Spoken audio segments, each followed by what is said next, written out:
paper. Yeah, and since that time, I had no connections at all, and I didn't know from where I have to start. So I had to knock the doors. I mean, I have no big relatives. I mean, whom they are politicians or blah blah blah, whom they can help me. No, nothing. And even if I have, I didn't go to anyone asking him to help me getting a job in journalism.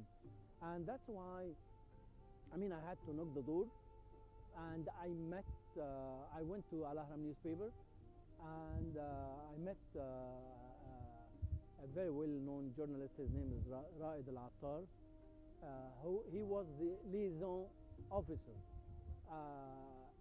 on the fourth floor of Al Ahram, between the journalists and the management. So I have been told, go to this guy, he will tell you what to do. So I went, I met Mr. Raed Al-Attar, and he told me, listen, if you want to get a job in Al Ahram, go to Ahram Iqtisadi. This is the economic magazine issued by Al Ahram, and go to Dr. Lutfi Abdelazim. So I took his advice. I went to Dr. Lutfi Abdelazim. He was the chief editor of Al Ahram Iqtisadi, the economic magazine of Al Ahram, and this magazine has a history. I mean, has been established by Dr. Boutros Ghali, the former Secretary General of the United Nations and the former President of the Francophonie, and I mean, in this magazine, I mean, only the distinguished writers whom they can write articles or publish a research work or something like that. So I went to meet Dr. Lutfi Abdelazim, and to tell you the truth, he welcomed me, and he said, yes, would you like to work I mean, with us? I said, yes, if there is a vacancy. He said, yes, please come join us. So I started working as a business reporter. And to be a business reporter, it's a big deal in Egypt during that time, because nobody is giving you the training to be a business reporter and then a business editor. And I mean, I found the best place to learn more about being a business reporter with Dr. Lutfi. Dr. Lutfi Abdelazim, the chief editor, the former chief editor, I mean, he got his PhD in economics from Germany. Yeah, I was very well educated guy, very liberal, very open-minded, and that's why he gave me a chance to work and to learn how to write business. And I started reading a lot about economics, the Egyptian economy, the Arab economy, and of course, the world economy. And since that time, I turned to be a specialist in, I mean, in economics. And at the beginning of the 80s, I participated in a press campaign with Nabil Al-Fattah. Nabil, he is one of the most prominent experts in political Islam in Egypt, and is very well known. And another colleague, his name is Mustafa Amam. So we had to launch a campaign about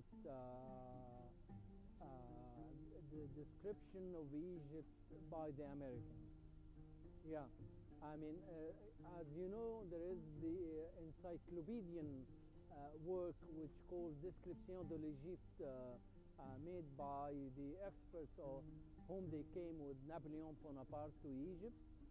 And that's why, I mean, we launched this campaign because the Americans started to do research about every single detail in Egypt, covering all the political, economic, social aspects in Egypt, and recruiting and hiring the most, I mean, many Egyptian scholars. I mean, our criticism was that work has been done for the Middle Eastern study centers in the United States, like in Harvard, like Stanford, like in Texas University, and so on.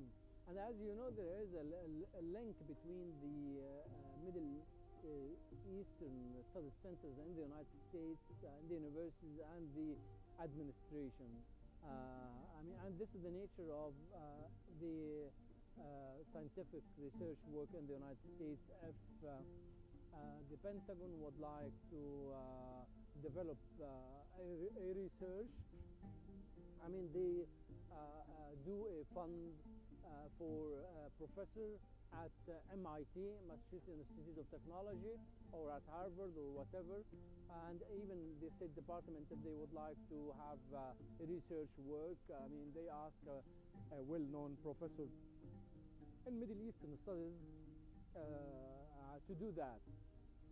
So always, I mean, the administration gets benefits out of the scientific institution, and if the Egyptian researchers work for the American study centers, meaning they have no capacity, they have no energy for the Egyptian agenda. I mean, they don't have time, I mean, to do research for their universities.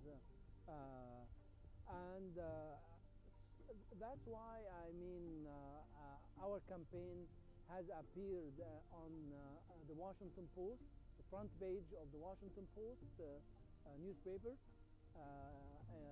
during that time in 1982, under the line of U.S. rule in Egypt under attack. And they said a semi-official magazine is launching a hatred campaign against the United States, which is not true, was not true at all. I mean, we were doing our journalistic work, I mean, serving our national interest, and period.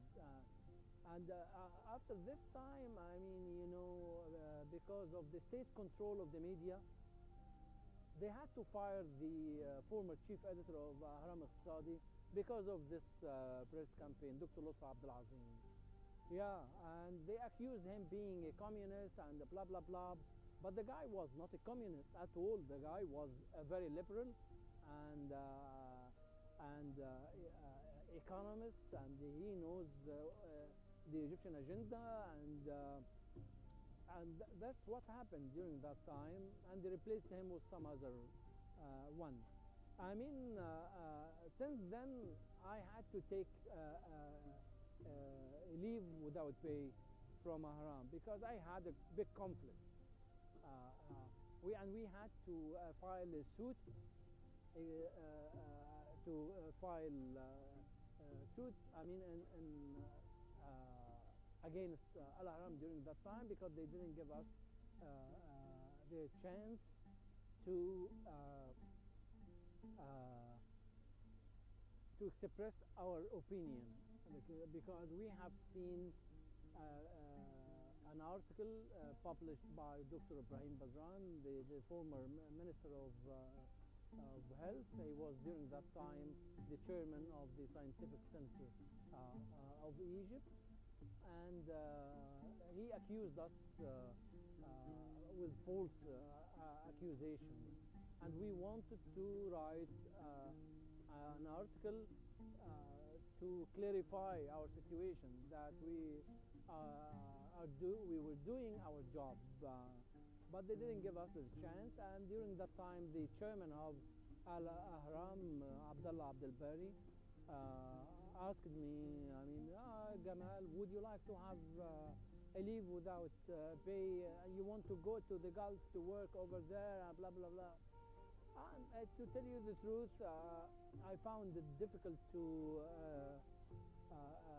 fight. I mean, during that time, and I had to leave for 2 years to the Gulf, and I returned back. I had some lots of problems during my career in Ahram al-Sad. I had to move from Ahram al-Sad, the economic magazine, to the daily newspaper, Al-Ahram. And over there in Al-Ahram, you can overlook